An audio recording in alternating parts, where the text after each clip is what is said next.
한국의 한 고급 음식점. 아니, 이걸 어떻게 먹어요?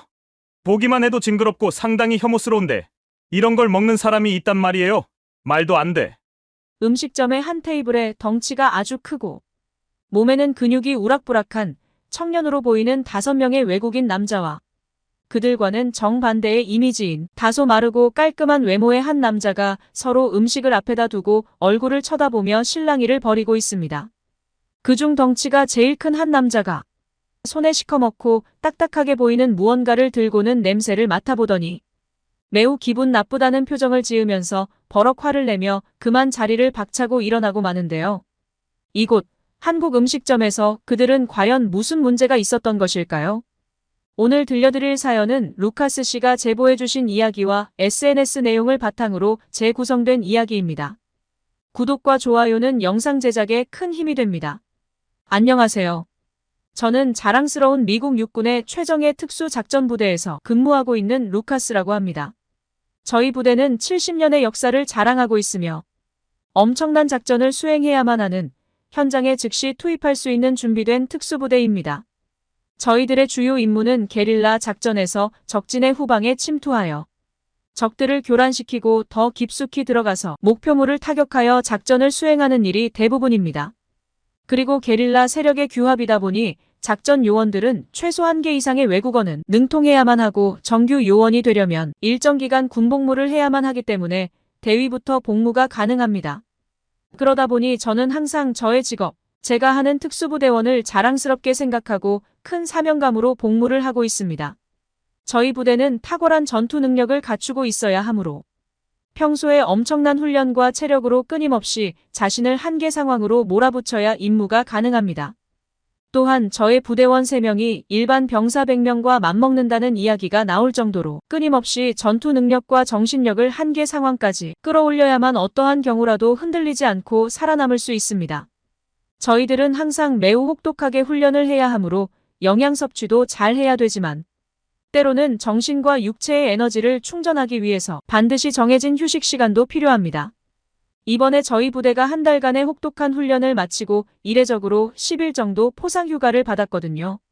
물론 전부대원들이 다 포상 휴가를 가는 것은 아니고 5명만 선택되었기 때문에 휴가를 못 가는 다른 대원에게는 많이 미안했습니다. 저희들은 짧은 휴가면 하와이, 캐나다 이런 곳으로 가려고 했지만 생각보다 휴가가 열흘 가까운 기간이라서 대원들은 아시아 쪽으로 여행을 가고 싶다고 했습니다.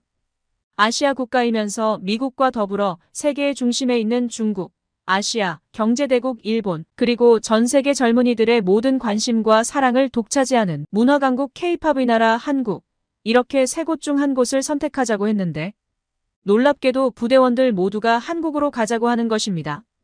특수부대원들이 노래나 춤에는 별 관심이 없을 테고 훈련이 많고 시간도 없어서 K-팝이나 한국 드라마 등을 본 적도 없을 텐데 어떻게 전부 한국으로 가자고 하는지 저는 매우 의아해했었죠.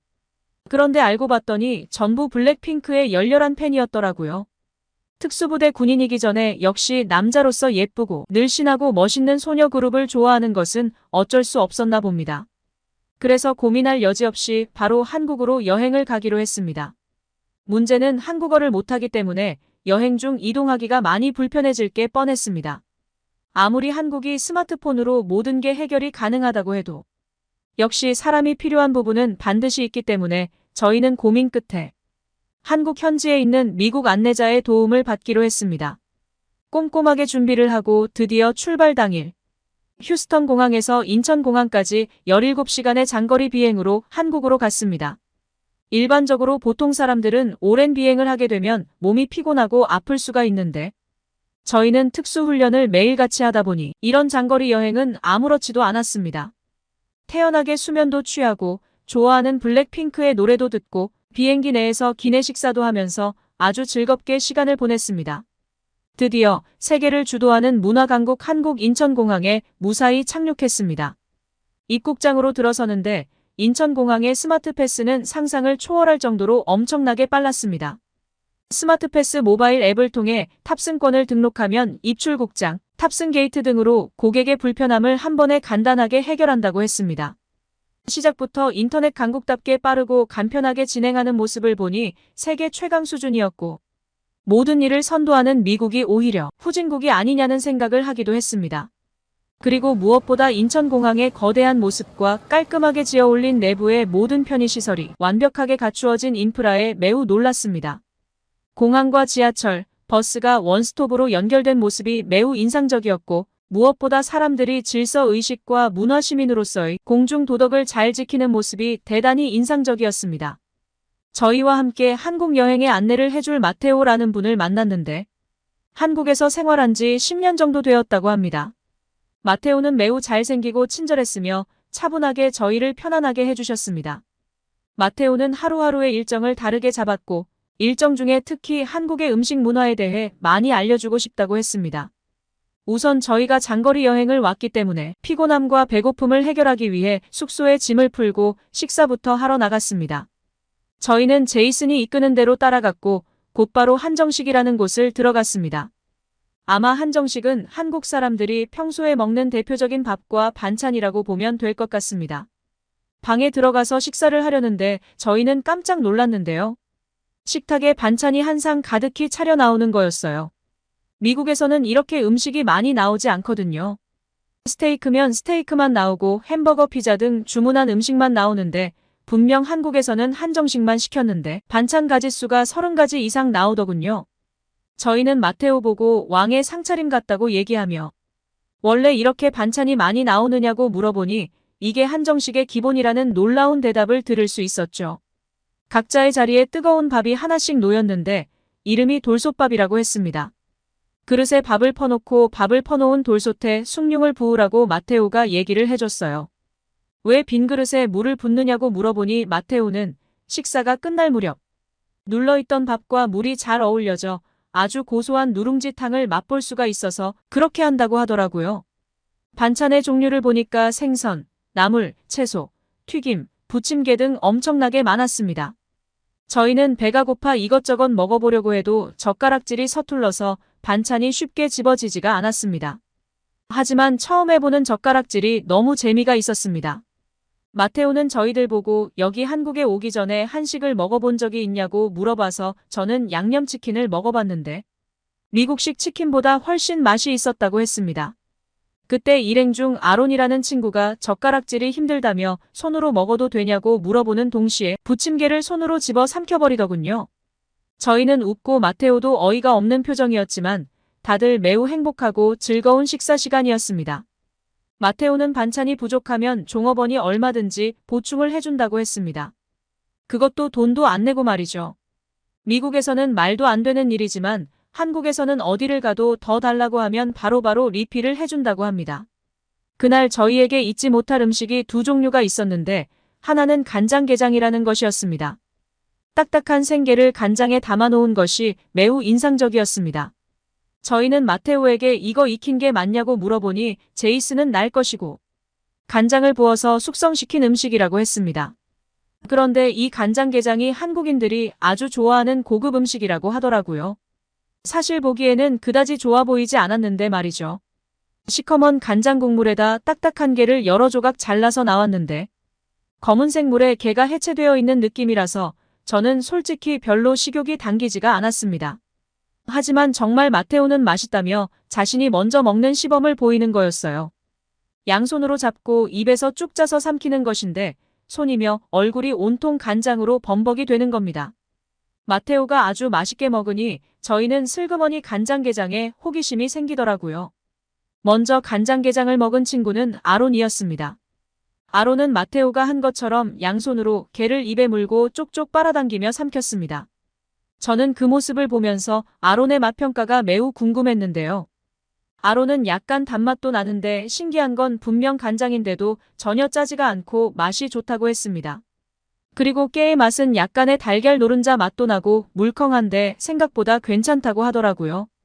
그제야 저희는 전부 젓가락을 놓고 손으로 게를 잡고서는 한 입 바자작 깨물고 국물은 쪽쪽 빨아먹어보니 보기와는 달리 생각지도 않는 맛에 저희는 깜짝 놀라고 말았습니다.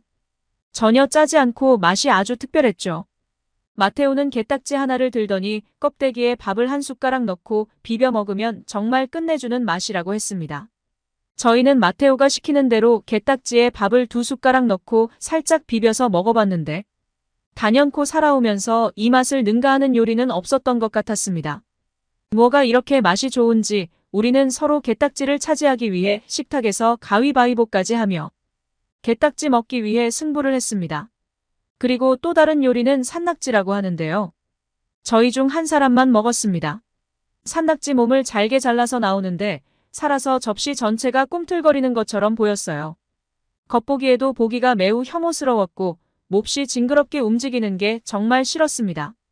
미끌거리며 잘 떨어지지 않는 모습을 보며 저걸 왜 먹지라며 궁금증이 생겼는데 놀랍게도 마테오는 그놈들의 몸뚱이를 젓가락으로 집어서 노란 기름장에 찍어서 오물오물 맛있게 먹고 있는 게 아니겠어요? 저희는 도저히 저놈들의 징그러운 움직임 때문에 무조건 먹기 싫었어요. 사실 저희는 혹한기나 생존 훈련을 하게 되면 식량이 지급되지 않기 때문에 주위에 있는 여러 가지로 생존을 해야만 합니다. 그러다 보니 풀, 동물, 곤충, 뱃속에 넣을 수 있으면 닥치는 대로 넣고 견뎌야 되거든요. 그중 뱀토끼는 고급 요리에 속하며 불에 구워 먹으면 맛이 아주 좋습니다. 들쥐, 야생동물 뭐든지 먹고 견딜 수 있어야만 생존이 되기 때문에 이것저것 따질 상황이 아니거든요. 그랬던 저희 특수부대 요원들이 이놈의 산낙지에는 완전히 두 손 두 발 다 들어버렸습니다. 마테오는 한국에 오면 이런 것도 먹어봐야 추억을 남길 수 있다며 저희에게 산낙지 시식을 자꾸만 권했습니다. 그리고는 비주얼에 비해서 생각보다 맛이 괜찮다고 했고 저희는 용기를 내어 먹어보려고 해도 도저히 자신이 없어서 가위바위보로 결정해서 진 사람이 대표로 시식하기로 했습니다. 결과는 아론이 당첨되었고 아론은 잔뜩 긴장한 채로 잘려나간 몸뚱이를 참기름에 찍고는 한동안 계속 망설였습니다. 저희가 빨리 삼키라고 재촉하자 그제서야 결심한 듯 입에 넣었습니다. 입에 산낙지를 넣은 순간 아론은 그만 크게 소리를 쳤습니다. 삼켜지지가 않고 꿈틀거리면서 입 천장에 달라붙어 안 떨어진다며 살려달라고 난리가 났었죠. 마테오와 저희는 크게 웃었고 주변 한국 사람들도 재미있어하며 쳐다보고 있었죠. 눈 딱 감고 삼켜보라고 했는데 아론은 쉽지가 않다고 말하면서 겨우겨우 삼켰습니다. 그리고는 잽싸게 옆에 있던 숭늉을 마시면서 아론은 살면서 이런 끔찍한 경험은 처음이라며 2번 다시는 이런 이상한 놈을 먹고 싶지 않다고 말했습니다. 혹독한 훈련과 강도 높은 생존 훈련을 하면서 살아 기어다니는 온갖 이상한 벌레 같은 음식 다 먹어봤지만 살아있는 낙지를 씹어먹는 식감은 정말 2번 다시는 먹고 싶지 않을 정도로 괴롭더군요. 아무리 한국 음식이 좋다고 해도 저희한테 산낙지는 무리였던 것 같았습니다. 아마 어떤 특수부대원이 와도 산낙지는 싫어할 것 같았어요. 그만큼 산낙지는 저희에게 공포의 대상이자 2번 다시 경험하고 싶지 않은 음식이었습니다. 이렇게 무섭고 징그러운데도 한국인들은 정말 잘 먹는다고 하니 신기하더라고요. 그것도 예쁘게 생긴 아가씨들이 더 잘 먹는다는 얘기를 듣고는 정말 놀라지 않을 수 없었죠. 저렇게 징그럽고 꿈틀거리고 미끄러운 놈들을 여자들이 먹는다고요?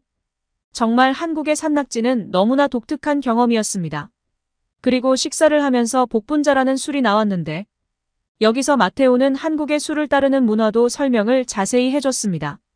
한국은 가장 어린 사람이 연장자한테 2손으로 술을 따르고 받을 때도 2손으로 받는다고 했습니다.